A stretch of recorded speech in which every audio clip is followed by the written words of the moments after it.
You know the feeling. You're staring at that blank page, that massive project, that textbook you're supposed to be reading. You know exactly what you need to do. And then, somehow, you find yourself organizing your sock drawer. Yeah, that's procrastination. And in this explainer, we're going to break it all down. All right, let's kick things off with the one big idea that's going to change how you think about all of this.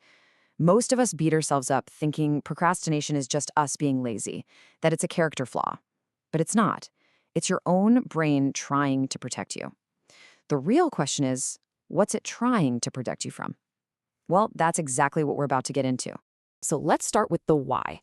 Why on earth does your brain slam on the brakes right when you need to hit the gas on something important? The simple answer? Your nervous system sees that task as a threat.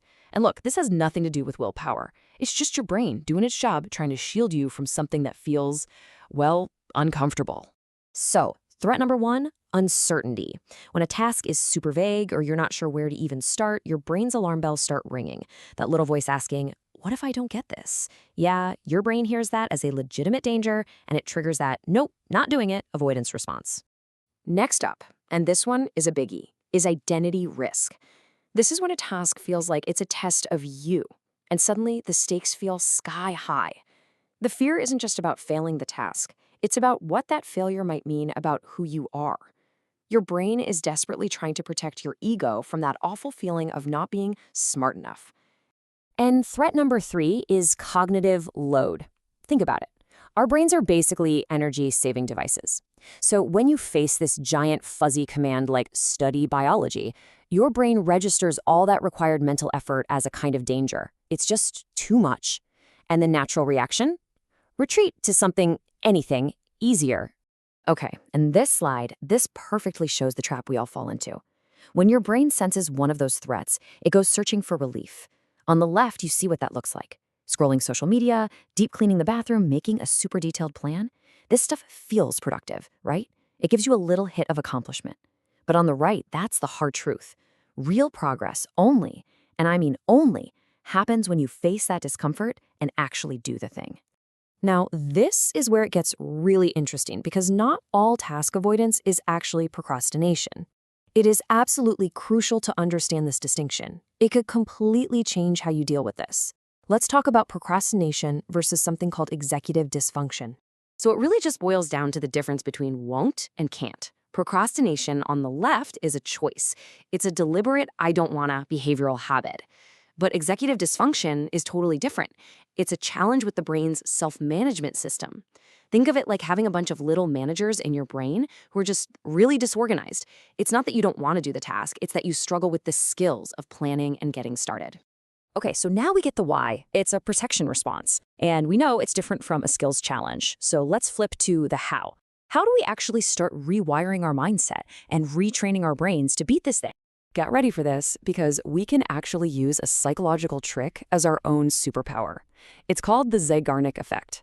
Basically, our brains hate leaving things unfinished. When you just start a task, even for like 2 minutes, you create this little bit of tension in your mind. Your brain will keep nagging you about that open loop until you go back and finish it. It's like a cliffhanger for your to-do list. And that idea of just starting, it leads us right into one of the most famous productivity strategies ever, captured perfectly in this quote from Mark Twain. Your frog is that one big, important, and probably kind of gross task you're most likely to avoid. So how do you do it? How do you actually eat the frog? Well, it's beautifully simple. First up, identify your frog. Come on, you know what it is. It's that thing that gives you a little jolt of anxiety just thinking about it. Step 2, make it your number 1 non-negotiable task for the day. And step 3, and this is the key, eat it first thing. Before you check your phone, before you open your email, you tackle that frog. Okay, this next one is a huge mindset shift because your brain's reward system can actually play tricks on you. It gives you a little hit of dopamine just for starting something. You feel good just for opening the book. The solution is to delay that reward. Stop saying, I'll study for an hour. That's measuring time. Instead, measure output. Make your goal, I will write 3 summary pages. Tie that good feeling, that dopamine reward, to completion, not just getting started. Mindset is everything for sure, but you also need the right strategies and tools in your corner. So let's build out your practical toolkit with some powerful ways to make it way easier for your brain to just get started. Here are 3 quick-fire strategies you can use today. First, shrink the target. Study chemistry is scary. Answer questions 1 to 10 on page 42 is doable. Make it specific. Next, regulate first. Your brain can't focus if it's in threat mode. Take 2 minutes. Breathe, tidy your desk, calm the noise. And third, create an entry ritual. A simple 5-minute routine, like pouring a cup of tea and opening a specific notebook, signals to your brain, okay, it's go time. And hey, let's be real. Sometimes willpower just isn't going to cut it. That's where technology can be your best friend. Freedom is awesome because it blocks distractions on your phone and computer at the same time. Cold Turkey Blocker is for when you need to get really serious. It has a mode that can literally lock you out of your entire computer. And 1 sec is just brilliant. Instead of blocking an app, it makes you pause and take a breath first, adding just enough friction to break the habit. So, we've covered the psychology, the mindset shifts, the tools.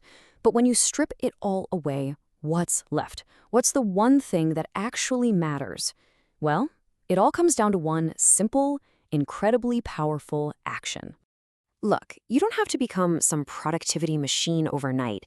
The way you break the cycle of procrastination isn't with some huge, dramatic gesture. It's broken with one single, intentional step. It's about deciding to do one small thing and then actually doing it. That's where all the momentum comes from.